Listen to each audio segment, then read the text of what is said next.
Le projet est né entre autres de l'émotion que j'ai ressentie devant les projets d'urbanistes du Grand Paris. D'un seul coup, j'ai senti que à Paris, le super-héros est un personnage urbain. Même s'il y a des super-héros qui vivent à la campagne, par exemple Superman, sa région d'origine, je sais pas ce que c'est, le Kansas, un truc comme ça, peu importe. Mais à un moment, ça m'est apparu avec une certaine évidence, ce qu'on peut appeler les proto-super-héros, c'est-à-dire ces personnages hors du commun comme le nyctalope Fantomas, Lupin, etc.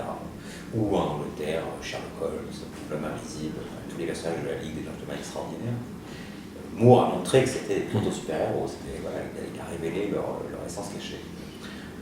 Ces personnages à Paris sont nés dans le Paris d'Haussmann. Le Paris d'Haussmann, on dit toujours, c'est le Paris des grandes avenues, des façades filantes, de l'homogénéité, des parcs, etc. Oui, on oublie un truc. Ce Paris, il s'était surtout agrandi. Ce Paris, Haussmann l'avait agrandi de je ne sais pas combien, peut-être 50%, peut-être plus, en annexant Montmartre, Montrouge, enfin pas Montrouge en deux, Gentilly, etc., etc.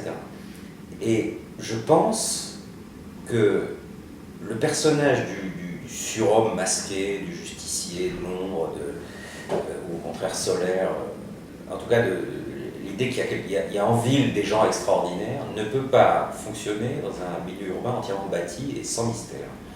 Or, on est arrivé au stade où le Paris intramuros est entièrement bâti et sans mystère. Il y a de quoi faire quelques récits glauques, des polars, tout le temps qu'on veut, mais hormis du mystère ésotérique à deux balles à la Da Vinci Code, qu'est-ce qu'on peut faire de science-fiction ou de fantastique dans le Paris actuel? Je dirais, il est vraiment bétonné, il n'y a plus aucun terrain vague, il n'y a plus... il est devenu un peu folklore.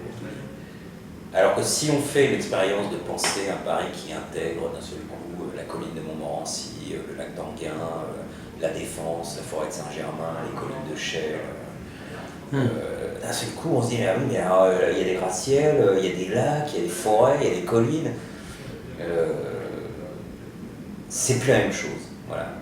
Et c'est cette émotion-là, quand j'ai regardé les cartes que proposaient les urbanistes, les plans, les fausses vues d'artistes de ce que pourrait donner tel coin aménagé, etc.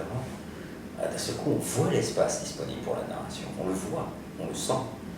Et on se dit qu'il y a toute une catégorie de la création qui redevient possible alors qu'elle ne l'est pas, tant qu'on pense Paris comme intramuros limité par le périph'. Et cette émotion-là, c'est une des émotions qui ont fait naître le projet.